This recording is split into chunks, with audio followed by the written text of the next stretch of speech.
à la vision prophétique, on avait attiré l'attention sur deux sens du mot foi. On avait surtout parlé d'un mot grec. Qui se souvient? C'était le mot quoi? Pistis. Hein? On a dit point grec depuis Aristote. La foi, et c'était le mot pistis, est une opinion. Dis à ton voisin opinion.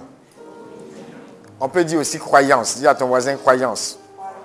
Donc, une opinion, une croyance à laquelle on adhère dans la mesure où elle se montre convaincante. Donc quelque chose me convainc et j'adhère à ça. Vous voyez un peu. Il y a ce qu'on appelle la foi objective, ce que les théologiens appellent la foi objective. Hein? La foi en quelque chose auquel je crois. Comme dans le credo, je crois en Dieu et je dis ça, je dis ça, je dis ça. Toutes les paroles, vous voyez, il y a des objets de notre foi. Dis à ton voisin foi objective. Et pour le grec, il a aussi cette foi, hein? Mais c'est une opinion, c'est une croyance en quelque chose qui se montre convaincant. C'est-à-dire qu'il adhère à ça parce que c'est convaincant pour lui. Après, si toi tu dis je crois en Dieu qui n'est pas convaincu, hein? Tu crois en la résurrection des morts et tout ça, voilà. Lui il dit qu'il n'est pas convaincu, comme quand Paul prêchait et qu'il a commencé à parler de résurrection. Vous vous souvenez, chez les Athéniens, on dit il y en a qui ont commencé à rire, ils ont dit mon ami, on va t'entendre sur ce sujet-là. Un autre jour. Pardon. Aujourd'hui, on est rassasié. Ton deuil est trop. Laisse cette affaire. Vous voyez un peu, parce qu'ils n'étaient pas convaincus. Donc, ils ont un pistis. Hein, mais ce n'est pas une adhésion à n'importe quoi. C'est une adhésion à ceux qui les convainc. Vous voyez un peu. Et on a aussi dit que pour un juif qui est nourri de sa culture biblique, la foi, c'est le même mot pistis en grec, mais ça n'a pas la même connotation. En hébreu, emuna, et en grec, pistis. On a dit confiance sur parole. Mais une confiance sur parole qui engage un mode de vie global. C'est-à-dire ça agit, ça fait partie intégrante de ma vie. Il y a une intégralité. Les théologiens parlent souvent d'unité de vie.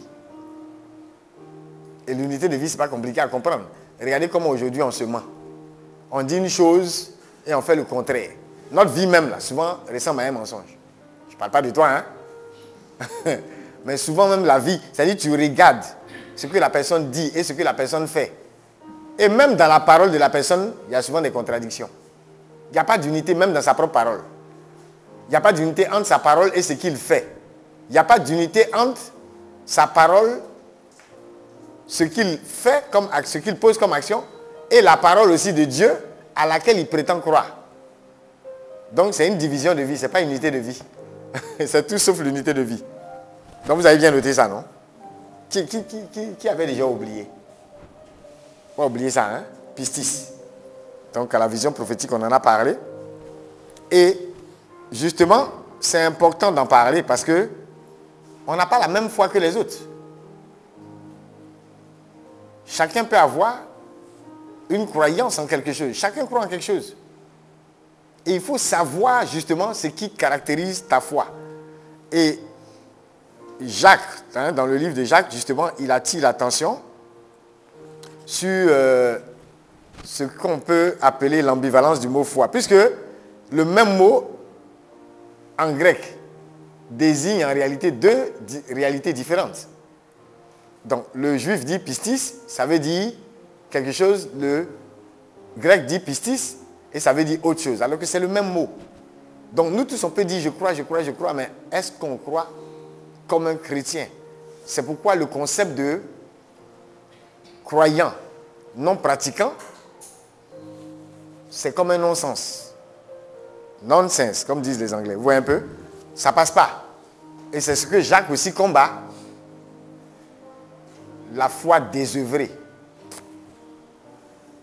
Tu dis tu crois, mais quand on regarde à ton mode de vie, ce n'est pas en ligne avec ce en quoi tu crois. Donc, le théologien Dominique Colline justement nous dit c'est en raison de l'ambivalence du mot foi qu'il est possible de glisser subtilement du sens biblique au sens grec. Donc si vous avez compris, ça veut dire quoi? Le sens biblique. je crois en la chose, je crois en la vérité de la parole. Et mon mode de vie suit cela. Mais on peut glisser de là facilement, subtilement, vers le sens grec, où là, c'est juste une vérité à laquelle j'adhère parce que je suis convaincu. Ça veut dire quoi? Là-bas, ça n'engage pas mon mode de vie. Donc, je peux dire, je crois que le poisson vit dans l'eau. Peut-être parce que on m'a dit, peut-être pas parce que j'ai vu, on m'a dit, bien je suis convaincu de ça. Mais ça engage quoi pour moi, concrètement? Ou plus concrètement, quelqu'un qui parle de la fidélité, de la fidélité, de la fidélité. Tu parles de la fidélité à Dieu, mais à chaque fois que Dieu te dit une chose qu'il veut que tu exécutes, tu fais carrément le contraire, ou bien tu te rébelles. Tu vois? Et le problème de ce glissement-là, entre le sens biblique du sens biblique au sens grec, c'est que nous tous, on préfère, sans s'en rendre compte, on est un peu grec un peu dans notre comportement là. C'est-à-dire, on préfère la chose où la vérité, là, on adhère à ça, mais où ça n'engage pas notre mode de vie. Vous suivez un peu, non? Et je donnais un cas, c'est peut-être pas forcément le meilleur exemple, mais je donne souvent le cas de personnes, de jeunes cadres ou de jeunes gens qui, dans leur quête de prospérité, ils s'attachent aux sectes ou à des organisations occultes. On le voit, hein? Et vous allez remarquer, il y a beaucoup, au fond, tu regardes bien, ils n'aiment pas les exigences de leur baptême, là. Ils n'aiment pas qu'on leur impose des choses. Ils n'aiment pas l'exigence que la foi demande. Donc, ils sont par exemple dans des sectes où vous allez remarquer que, déjà vous allez vous rendre compte que dans certaines de ces organisations-là, par exemple, il n'y a pas de problème de sanctification. Vrai ou faux? Personne ne t'emmène avec une prédication comme ça. Et c'est pourquoi même les pères dans la foi au niveau de certains territoires, de certaines régions, que ce soit catholiques ou évangéliques, ont commencé à attirer l'attention. Pour dire, les gars, faites attention. Surtout aux jeunes prédicateurs, à la génération actuelle. Hein, faites attention parce que on a l'impression que vous ne parlez plus de sanctification. Vous ne parlez plus de certaines choses. Il y a des choses qui deviennent comme... Vous voyez un peu, non? On laisse passer trop facilement certaines choses. Parce qu'on est entré dans un système où quoi? Notre mode de vie là n'est plus engagé par notre foi. Donc, ça devient une foi simple, comme ça, où, voilà, un peu comme les Grecs là, vous voyez un peu, non? Voilà, je crois en quelque chose, mais ça ne doit pas engager forcément mon mode de vie. Vous suivez? Et donc, il y a des gens comme ça. Ils croient fortement en, je ne sais pas, en quel Dieu. Dieu soleil, Dieu ceci, Dieu cela. Ils font des incantations. Ils vont on leur donne comment on appelle ça, des bouquins là, avec des formules, avec plein de trucs occultes et tout ça. Mais tu vois, le gars, il peut avoir 50 000 copines et ça n'agit pas sur sa prospérité. Il aime ça. Bon, au fond, est-ce que la nature humaine même ne veut pas ça? Mais sinon, si tu fouilles bien, beaucoup de jeunes cadres, ils aimeraient bien ça.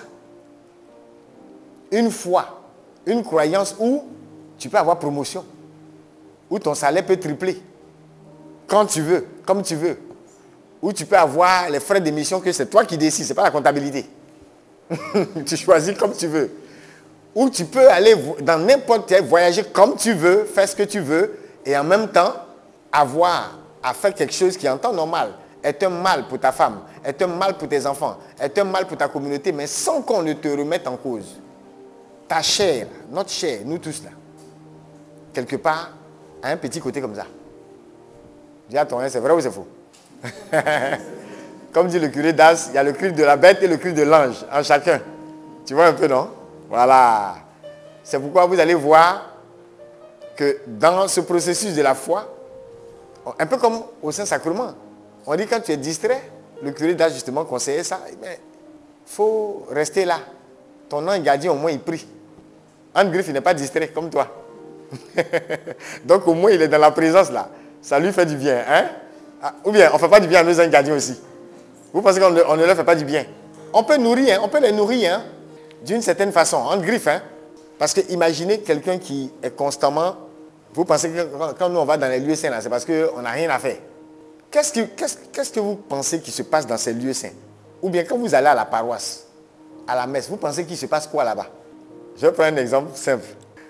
Où est-ce que tu es sûr? Ok, si tu vas tout de suite dans un quartier d'Abidjan où il y a beaucoup de boîtes de nuit, est-ce que tu es sûr de retrouver la plupart de tes amis là-bas? Par exemple, là, où on est en train de faire enseignement, là, qui est sûr de te retrouver à la rue Princesse? Bon, sauf à moins que tu habites là-bas. On peut habiter là-bas, hein? Il n'y a pas de problème. Mais tu vois un peu, non? Est-ce que tu es sûr de trouver la majorité de tes amis là-bas?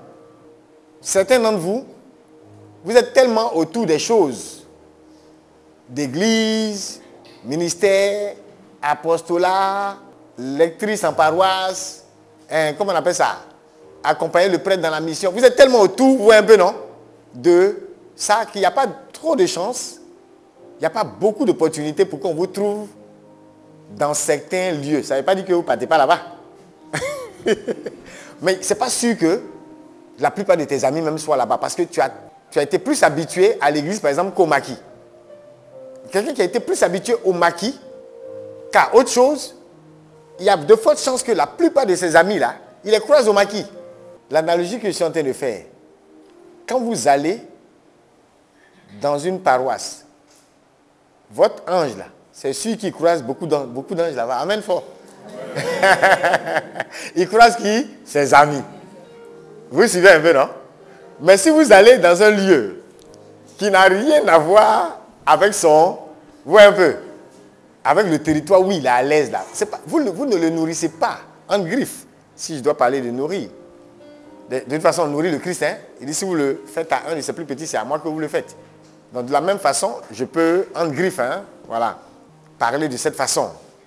Vous comprenez un peu ce qu'il y a derrière. Une façon de dire, tu peux être dans un milieu, imaginez quelqu'un qui est régulier à l'adoration. Régulier au Saint-Sacrement. Tu es sûr qu'il y a des anges là-bas. Tu es sûr. J'ai dit souvent aux femmes, ne critiquez pas vos maris qui ne sont pas, d'après vous, charismatiques. Alors que le monsieur fait messe plus que toi. Toi-même, là, tu es à amender. Parce que tu es toujours à ton daddy. Mais le monsieur fait messe et adoration plus que toi. Toi, tu es sûr que, en termes de ministère angélique, là, tu peux draper le monsieur. Tu es sûr. Peut-être même qu'il est plus surveillé que toi, tu ne sais pas. Oui. Non, il n'y a pas à se plaindre. Il n'est pas charismatique. Tant, il ne prie pas. Qu'est-ce que tu appelles il ne prie pas? Le ministère angélique est plus puissant où? C'est ça aussi la foi. Hein? Si tu ne crois pas en ça, c'est que tu ne sais pas en réalité sur quoi repose ta foi. Donc, vous voyez un peu, non? De la même façon. C'est pourquoi vous allez voir dans... Il y en a qui ne connaissent pas ces secrets. Donc, ils pensent que quand vous êtes en train de rester dans certains milieux, c'est parce que vous n'avez rien à faire ou bien on vous fustige même pour ça. Vous savez combien de gens croisent des femmes de ministres dans les lieux saints? Peut-être ici, là, elles ne vont pas trop... Parce que les gens les connaissent peut-être. Mais les alliances que les gens tissent, souvent vous vous demandez pourquoi les gens même, ils font tout ce qu'ils font et puis ils sont encore là. Mais honnêtement, les gens ont des alliances. Vous vous amusez. Il y en a qui n'ont rien à voir avec les fétiches, les marabouts et autres, mais qui sont vraiment sérieux dans leur foi. Et si certains ne le savent pas, je vous dis, il y a des documents de certains saints ou de certains pères de l'Église, quand ils parlent par exemple du ministère angélique, vous allez voir que un des petits secrets, ils n'appellent pas ça comme ça, mais c'est le cas. Une des façons pour eux de t'encourager à être familier des anges, c'est de te dire fréquente la paroisse, fréquente les lieux saints, fréquente là où Jésus est adoré. Je ne sais pas si vous suivez. C'est pour ça que je vous donne souvent le témoignage de Joseph de Cupertino où il passait et puis il a vu le balai angélique intense autour de, sur Notre-Dame de Lorette. Et il s'est demandé, mais c'est quel lieu ça? Il y a des endroits comme ça, les grands sanctuaires dédiés à la Vierge Marie, c'est pareil. Vous allez voir que Descartes, par exemple, a fait un pèlerinage à Notre-Dame de Lorette, les Galilées et beaucoup de grands scientifiques, de grands innovateurs, de personnes qui ont marqué différents siècles. Si vous allez à Lorette, par exemple, vous allez voir, il y a la liste, tous les papes qui sont passés, tous les saints qui sont passés, tous les grands scientifiques qui sont passés. Vous imaginez des gens que vous avez étudiés comme les grands philosophes, les grands scientifiques de votre temps. Et vous ne savez même pas, parce que ça, on ne vous dit pas ça à l'école. Vous voyez un peu, non? Mais allez à Lorette, dis à ton voisin, va. Dis à ton voisin, tu vas y aller. Ton billet t'attend. Tu vas y aller. Tu verras. La liste est là. Tu vas prendre le document de présentation. Tu verras toutes les personnalités qui sont passées. Pour aller faire pèlerinage, pour aller prier. C'était le Lourdes du temps du 12e, 13e siècle. Là. C'est Lourdes est récent. Comme on dit Notre-Dame de Lorette, ce n'est pas du jeu. Et pour que toutes ces personnes-là passent, d'autres même prétendent avoir eu des rêves, des idées dans ces endroits-là. Et si tu y as déjà été, et tu es allé pas pour t'amuser, tu sais qu'il y a un balai angélique qui est intense là. Vous suivez? Ça, c'est la foi. Et ne pensez pas que la foi s'oppose à la raison. Je viens de vous citer les scientifiques que vous ne savez même pas, qui sont passés dans certains lieux. Vous voyez un peu, non? La foi. Tu crois en quoi? Et certains vont te dire, telle idée que j'ai eue pour créer telle chose, c'est quand j'ai fini de prier, de faire mon chapelet. Et vous allez voir des gens qui vont critiquer la Vierge Marie, qui vont dire, elle est ceci, elle est cela, bavarder sur elle, la pauvre dame. La mère de ton sauveur. Il aime le sauveur, mais il n'aime pas la mère. Et la mère même inspire les gens à sortir des choses dont ils bénéficient. Vous voyez comment l'homme est bizarre. L'être humain. En fait, si on ne veut pas être hypocrite, normalement on doit dire, comme je n'aime pas la Vierge, tous ceux qui ont été inspirés par la Vierge, allez, je mets de côté tout ce qu'ils ont inventé, mais tu vas mourir. Parce que tu vas être surpris et choqué de ce que tu vas constater. Amen. Juste une façon de dire, ouais, c'est un problème de cœur, la foi. On dit la foi naît du cœur. La foi naît du cœur. Il y a une conviction, quand tu n'as pas, tu vas discuter pour rien. Et au fond, tu vas attribuer, et ça c'est très dangereux, au diable une œuvre qui est de Dieu. Et c'est comme ça que souvent, notre génération rate beaucoup de choses. Parce qu'on est en train d'attribuer des choses qui sont de Dieu au diable. Et puis on fait l'inverse aussi. Maintenant, là où on doit voir le diable, on ne le voit pas. Là où c'est le sorcier même qui est en train de te gifler là. Tu dis au Seigneur, Seigneur, qu'ai-je fait pour mériter un tel sort? Ce n'est pas le Seigneur qui est en train de te jeter sort. Il faut confronter la réalité. Amen. Est-ce que vous suivez? Donc c'est important que les théologiens attirent notre attention surtout à l'époque de Jacques. Quand Jacques parlait de la foi sans les œuvres, on a lu Jacques 2, on a lu Jacques 5 également, à différentes activités. Vous avez vu un peu comment Jacques insiste sur la foi sans les œuvres, qui est une foi morte. Et comment aussi il incite les chrétiens de son époque, en réalité, à avoir cette foi-là qui est concrétisée dans l'action, ce qu'on peut appeler l'action correspondante. Je ne peux pas dire je crois, et puis dans ce que je fais, on ne le sent pas, on ne le voit pas. Donc, on revient là-dessus, parce qu'une croyance n'engage pas à grand-chose, tandis qu'un mode de vie détermine la manière de se comprendre, de faire des choix, de se rapporter au temps, à l'argent, à autrui. C'est ça le problème. C'est ce qu'on veut fuir en fait. On ne veut pas d'une foi, et pourtant c'est ça la foi biblique. Elle engage notre mode de vie, donc notre rapport à l'argent, notre rapport au temps, notre rapport à autrui. Aime ton prochain comme toi-même. Déjà même, il y a beaucoup qui ont un problème avec eux-mêmes. C'est-à-dire toi-même tu ne t'aimes pas. Tu as un dégoût de toi-même. Donc quand on dit aime ton prochain comme toi-même, là, le prochain est mal barré. Toi tu t'aimes à moins 5 degrés. Le prochain, il sera aimé à moins 5, moins 10, moins... Non, il est mal barré parce que tu n'as pas fini de te gérer. Vous voyez un peu, non? C'est ça.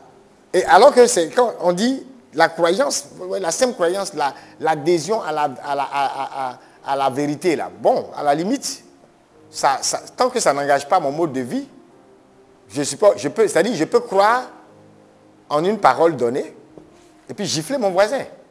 Et il y a des gens qui aiment ça. Comment on peut être en déphasage et en même temps, la bonté de Dieu, parfois si tu ne fais pas attention, tu vas te laisser tromper. Pas par cette bonté, mais par cette miséricorde de Dieu là. Tu vas vouloir en abuser. Et c'est vrai que tant qu'on pêche, il n'y a pas d'abus de miséricorde en réalité. Parce que, voilà, on a toujours besoin de cette miséricorde. Mais l'abus dont je parle, vous voyez, c'est... En fait, tu t'abuses toi-même. Parce que tu te laisses tromper par le fait que je vis dans le désordre, je fais n'importe quoi, je vais même toucher au fétiche. Mais comme les choses marchent, à nous aller, ça va, tu vois un peu. C'est comme tu es quelque part où tu voles, tant qu'on ne t'attrape pas. Ouais, il y a des gens qui regrettent tellement qu'on les attrape. Vous n'avez pas remarqué? C'est quand on les... Au fond, et c'est le problème aussi dans beaucoup de foyers. Le problème, ce n'est pas la miséricorde. Le problème, ce n'est pas la miséricorde. Dis amen fort. Mais comme à chaque fois tu voles, quand tu n'as pas attrapé, le jour où on t'attrape, en fait, le problème de confiance, là, vous voyez, ça se pose. Parce qu'on ne sait pas si tu regrettes parce qu'on t'a attrapé. Vous ne voyez pas dans les films, là. Souvent, quand le monsieur attrape la femme, ou bien la femme attrape le monsieur, ah, mais tu as dit que tu revenais demain, non? Qu'est-ce que ça a à voir? Tu vois un peu. Je ne savais pas que tu allais revenir tôt comme ça. Quel est le problème? Tu n'es pas content de me voir? C'est ce qu'on voit dans les films, non? C'est ça. Donc, le problème, c'est que la personne, on ne sait pas s'il regrette le fait que le partenaire soit venu plus tôt. Il a dit qu'il revient dans une semaine. Et il vient 3 jours avant. Mais tu as dit que tu revenais dans une semaine. Où est le problème? Tu fais quoi et puis tu n'es pas content de le voir là? Vous voyez un peu, non? C'est ça. Et ça peut casser la confiance. Et c'est la même chose dans nos relations aussi avec les autres, dans nos relations avec nos patrons, avec autrui, avec le Seigneur même.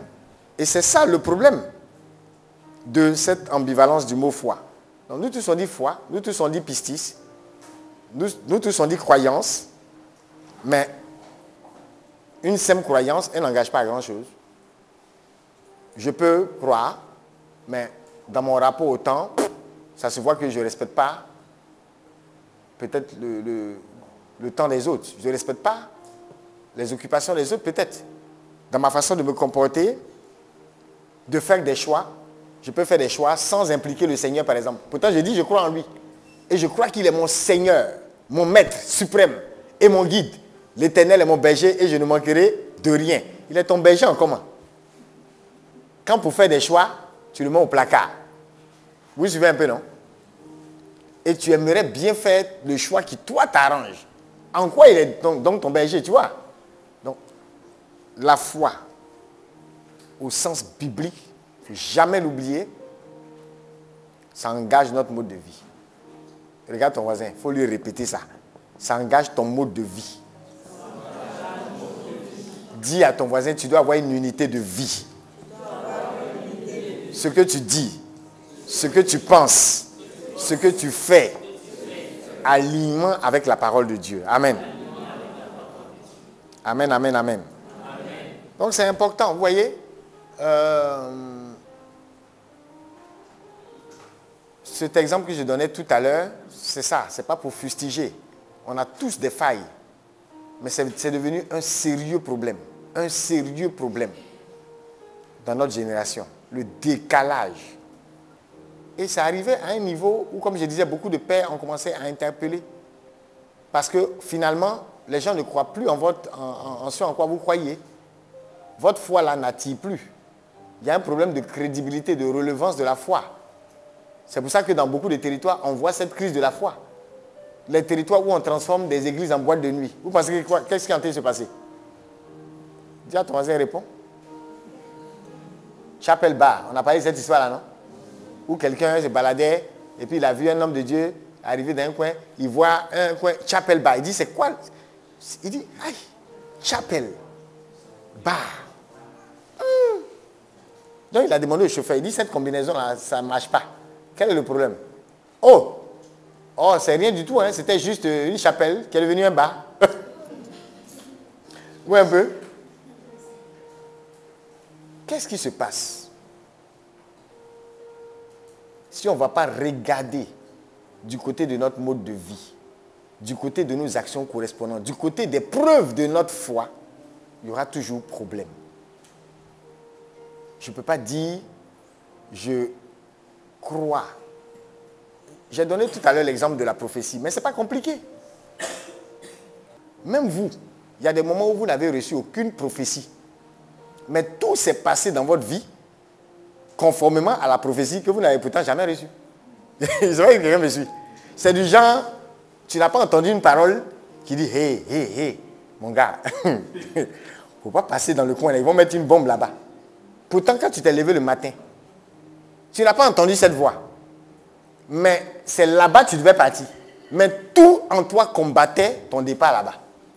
Et tu avais comme un dégoût de te rendre dans ce lieu. Et tu vas plutôt ailleurs. Et la bombe là explose. Tu échappes. Mais tout s'est passé comme si tu avais reçu la prophétie. Je ne sais pas si vous suivez. Mais ça fait partie de notre foi, ou bien?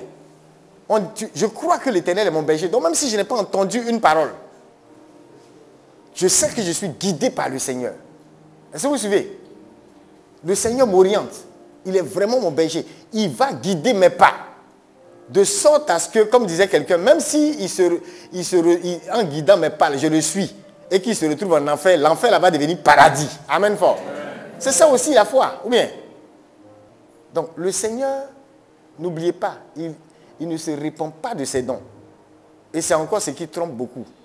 Parce que vous allez voir des personnes même qui prophétisent, qui manifestent des dons de façon vraiment authentique. Mais comme c'est de Dieu, ça est là. Le Seigneur n'a pas retiré la grâce. Et donc, il ne se sent pas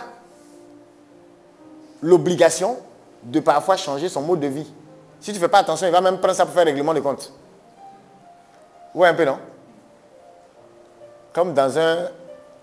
Les gens imaginaient ce type de prophète-là dans un sketch où il y a un qui disait à sa fiancée, il est en train de dire, I see you, shawama, shawama, shawama. Et puis il dit à sa copine, c'était où? J'entends shawama, shawama, I see you. Elle dit, pardon, faut pas m'énerver. Ces gens, elle allait manger shawama avec un garçon quelque part. Donc il a commencé, elle lui a dit, si tu commences comme ça, il faut t'asseoir ici. Je ne suis pas dans tes révélations. Oui, un peu, non? Donc déjà même, il va commencer il y a des gens comme ça. Tellement ils voient, ils vont commencer à prendre ça maintenant pour se venger même. Le Seigneur doit faire quoi? Il doit t'empêcher de voir? Ah, parce que d'autres aussi vont te voir au shawarma avec quelqu'un. Et tu es morte dans le film. Toujours on va te rappeler que tu étais au shawarma. Il n'y a pas pitié dedans. Toujours, on va te rappeler. C'est pourquoi souvent même il est bon qu'on travaille nos vertus. Pour pouvoir vraiment exercer de façon authentique certains dons. Ça fait partie de notre foi aussi. Et en même temps, ça parle de cette globalité-là. Vous voyez, donc, c'est un déphasages qui nous fatigue. Il y a trop de décalage, trop de décalage. Quelle est la raison pour laquelle tu suis Dieu? Quelle est la raison pour laquelle tu prétends croire? Et c'est ce qui fait qu'on peut pervertir justement le don de Dieu, qui ne va pas être enlevé, hein? C'est comme les histoires de voitures là.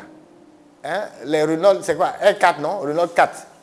Avant, c'était la meilleure voiture à l'époque. Mais imaginez le nombre de modèles qui ont suivi après ça. Est-ce que si tu avais cette voiture-là, Dieu ne te retire pas ça haut? Mais imagine, tu continues de dire, j'ai la meilleure voiture de l'époque. J'ai la meilleure voiture de l'époque. L'époque est devenue époque. La saison dont tu parles là, c'est devenu époque, c'est passé. Ils sont dans les Range Rover et tout ça. Toi, tu es encore dans R4. Tu as vu, Dieu ne t'a pas retiré ta R4. Mais les gens sont dans Range Rover, Rolls Royce. Ils sont dans X5, X6. Ils vont entrer dans X10. Je ne sais pas combien. Vous voyez un peu? Ça, toi, tu es dépassé. Quelqu'un peut boire bien et puis courir plus vite que toi. Vous avez vu la publicité, non? Ta foi là même là. C'est dépassé. Amen fort.